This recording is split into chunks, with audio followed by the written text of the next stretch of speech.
Bismillah ar-Rahman ar-Rahim. Dans cette vidéo, je vais parler de ismaélisme, al-Ismaïliya, une branche chiite dans la communauté chiite, même si c'est une minorité, mais quand même. Dans la vidéo précédente, je vous ai parlé du zaydisme. Je vais mettre le lien ci-dessus. Vous pouvez regarder la vidéo sur le zaydisme, les croyances du zaydisme. Et dans cette vidéo, je vais vous expliquer en résumé les croyances et les bases des Ismaéliens et de al-Ismaïliya, ismaélisme. Avant que je commence, si ce genre de contenu vous intéresse, n'oubliez pas de cliquer sur j'aime pour nous soutenir. Écrivez votre avis dans les commentaires et partagez la vidéo avec vos entourages. Si vous n'êtes pas abonné à ma chaîne, abonnez-vous à ma chaîne et cliquez sur la cloche pour être informé dès que je publie une nouvelle vidéo. Bon, alors, al-Ismaïliya ou ismaélisme a un autre nom, al-Batiniya, ésotérisme, car al-Ismaïliya a un aspect plus ésotérisme. D'accord? C'est ça la différence la plus importante de al-Ismaïliya, ismaélisme. D'accord? Bon, à la moitié du deuxième siècle, après le martyre de l'imam as-Sadiq, c'est ça le début de al-Ismaïliya. Pourquoi? Parce que lorsque le fils de l'imam as-Sadiq, Ismaïl, est décédé, certains chiites se sont séparés de la voix des imams, de la voix de la majorité de la communauté chiite et ont fondé des sectes et des branches. Je vous explique. Il y a 4 branches qui sont apparues dans le chiisme après le martyre de l'imam as-Sadiq alayhi salam. Première branche, an-Naousiya. Ils étaient des suivants de Abdullah ibn Naous. Ils croyaient que l'imam as-Sadiq alayhi salam n'est pas mort et que l'imam as-Sadiq alayhi salam est le Mahdi. Deuxième branche qui est apparue, al-Fatahiyya, les suivants de Abdullah al-Aftah. Ils croient que Abdullah, fils de l'imam as-Sadiq alayhi salam, est le 7e imam. Troisième branche, as-Sumaytiyya, les suivants de Yahya ibn Abi Sumayt. Ils croyaient que Mohammed, fils de l'imam as-Sadiq alayhi salam, était le 7e imam. Et quatrième branche qui est apparue était al-Ismaïliya, ismaélisme. Ils croyaient que Ismaïl, fils aîné de l'imam as-Sadiq alayhi salam, était le 7e imam. Donc, al-Ismaïliya, les Ismaéliens, croient à 7 imams, alors que les Zaydites croyaient à 4 imams. D'accord? Bon, les croyances des Ismaéliens. Ils croient qu'il y a 2 mondes, un monde caché, alamul batin, et un monde apparent. Deuxième croyance, ils croient que un prophète est l'apparence du monde apparent dans lequel on vit. Et un imam est l'apparence du monde caché. D'accord?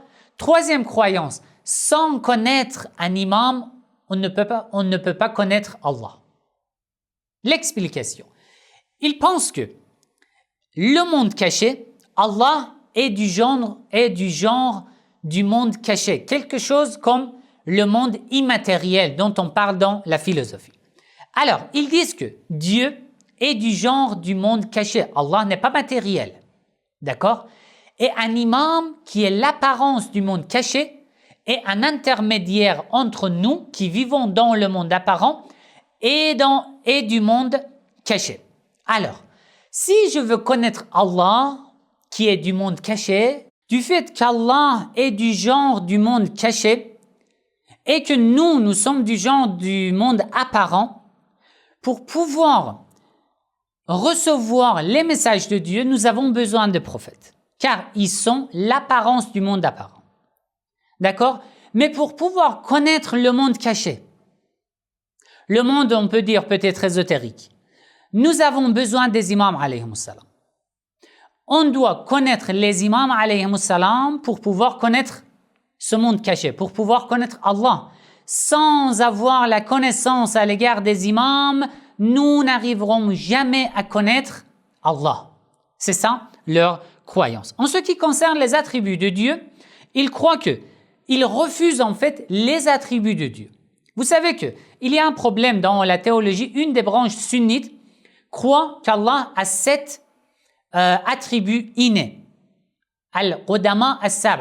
Ils disent qu'Allah a 7 attributs importants, innés, qui sont indépendants de Dieu, qui sont éternels.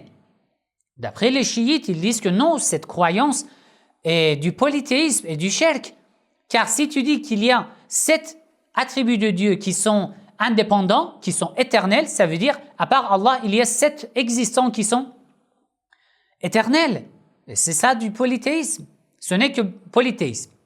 Alors, pour échapper de ce problème, les Ismaéliens, al-Ismaïliya, ont refusé tout attribut de Dieu. Alors que d'après nous, les chiites, on dit que non, les attributs de Dieu sont les mêmes que l'essence de Dieu. Il ne faut pas refuser les attributs de Dieu. D'accord? Bon. Sur le ta'wil, ils ont une croyance comme les chiites duodécimains et comme les zaydites. Par exemple, dans quelques versets du Coran qui ont un aspect qui nous montre peut-être que Allah a un corps, comme Yadullah fawqa aydihim, la main de Dieu est au-dessus de leurs mains, comme Inna Allah ala al-arsh istawa, Allah se place sur le tronc. Nous, les chiites, les zaydites, les ismaéliens, nous croyons que il faut interpréter ces versets. Yadullah, ça veut dire la force de Dieu, l'autorité de Dieu. Et les ismaéliens aussi croient à la même chose. Les piliers des ismaéliens, d'après les ismaéliens, les principes de la religion sont 7. D'abord, at-tahara, la purification.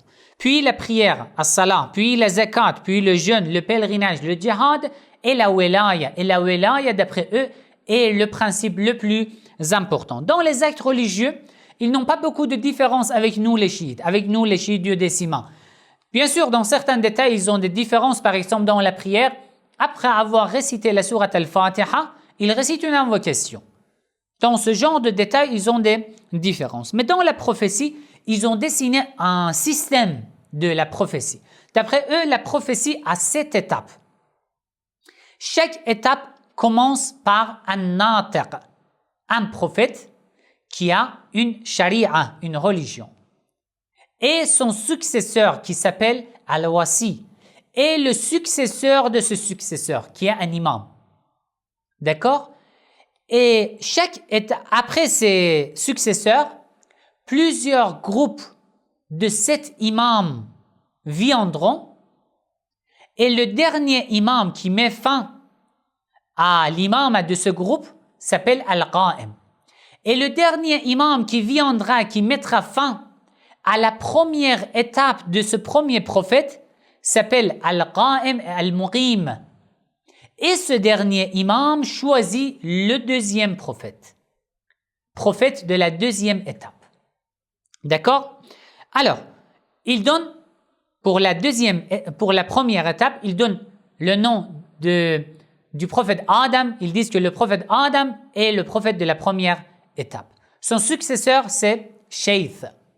Deuxième étape est commencée par le prophète Nuh. Son successeur, c'est qui? Sam. Troisième étape de la prophétie est commencée par Ibrahim. Son successeur, c'est Ismaïl. Quatrième étape est commencée par le prophète Moussa ala nabiyana wa alayhi salam. Son successeur était Haroun. Cinquième est commencée par le prophète Isa ala nabiyana wa alayhi salam. Et son successeur était Shamoun. Et sixième étape de la prophétie est commencée par le prophète Muhammad sallallahu alayhi wa sallam. Et son successeur, Al-Wasi, était l'imam Ali alayhi salam. Voilà, ce que je vous ai donné est tiré des sources historiques, des sources anciennes qui parlaient des branches du chiisme ou des branches de l'islam, des branches islamiques. Peut-être certaines de ces croyances ont changé à notre époque parmi les Ismaéliens. On ne trouve pas certaines de ces croyances. Peut-être certaines de ces croyances sont fausses, des fautes attribuées aux Ismaéliens. Alors, si vous êtes en contact avec des suivants des Ismaéliens, vous pouvez, si vous avez quelque chose à rajouter, vous pouvez rajouter dans les commentaires. Si vous aussi, vous faites partie des Ismaéliens, s'il y avait une erreur dans cette vidéo, vous pouvez corriger dans les commentaires. On va faire, Inch'Allah, une vidéo. Si ce genre de contenu vous intéresse, n'oubliez pas de cliquer sur j'aime et de partager la vidéo avec vos entourages, Inch'Allah. Wassalamu alaikum wa rahmatullahi wa barakatuh.